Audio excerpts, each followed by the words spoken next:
Hey, what's going on, y'all? Listen, back with another installment of Media Mesh where I give my unapologetic opinion about every doggone thing from music, movies, news, reality TV, all in a 5 minute wrap up. So let's get started with this one. This is actually from my funny but not funny files. Um, Man, Biden appears to read the end quote from teleprompter during gas price inflation speech. Number one. I I don't even know where to begin with this guy, but for all the people that went out and voted and try to make me feel bad because I'm black and what my people and been through and all this other type of stuff just to have the right to vote, all you people right now, okay, I want an apology.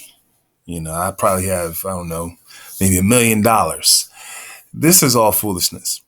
If As we go into the article, it says, of course, this is what he said. Because of the actions we've taken, things have begun to change, Biden said. End of quote.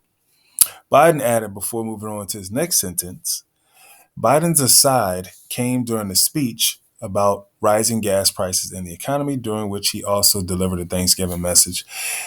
People, understand, this guy is nothing but a mere puppet. I don't even know if he's alive or robot. You know what I'm saying? Some people say he's a reptilian, but that's beside the point. There was a movie called Undercover Brother back in the day with Eddie Griffin, which is hilarious. And it reminds me of the scene where they had Billy D. Williams, who was this general. And basically, they put a chip in him. So they programmed this guy. He was like basically a robot. And he was going to run for president. And then his campaign was General's Fried Chicken. General's Fried Chicken. And you know what I'm saying? And nobody was none the wiser.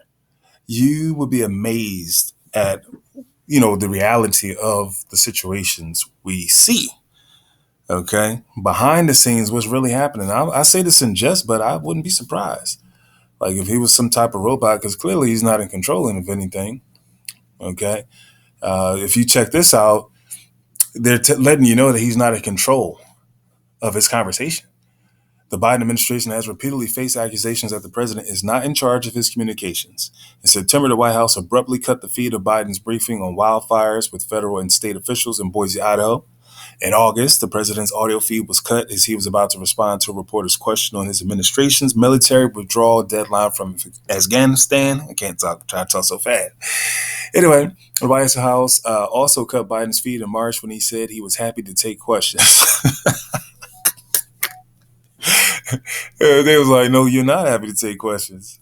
No, we about to take he's got to go. His message is up. Any questions, ask us. Or ask our press secretary, who's actually in charge of his communications. And actually, we don't have a prepared speech. So our speechwriter did not write anything to this question that you're asking or may potentially ask. And so to avoid all of that, we're simply just going to cut his feed. He has nothing to say. He does and says what we tell him. If he goes offline, giving his opinion, no one cares what you think, Joe. No one cares what you think. All right. You're here to just be a face. Okay. That's all we need you to do. You already made your sacrifices. If anybody knows anything, some questionable activity around his first wife and his daughter. And then his son. There's a lot of stuff, a lot of conspiracy, But what people say is conspiracy, it's most likely true. Where there's smoke, there's fire. But not getting into all that in this 5 minutes. But I did want to just share some laughter and remind people, like, listen, I'm neither for Trump or Biden. Okay. At the end of the day, these guys are puppets. They are playing their positions. They are doing what they're supposed to do. It's supposed to look like this whole big fight between the Democrats and the Republicans, the Bloods and the Crips, same colors.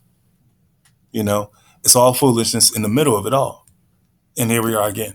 So people are watching this political theater, thinking that they really have an impact and say in what's going on in society. On a local level, yes.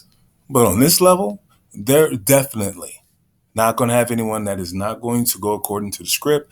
You're not even in the running. There's no chance or hope for you even trying to run for president. You're never going to win unless you're part of the family. Anyway, like, share, subscribe, and I will talk to you guys on the flip side. God bless.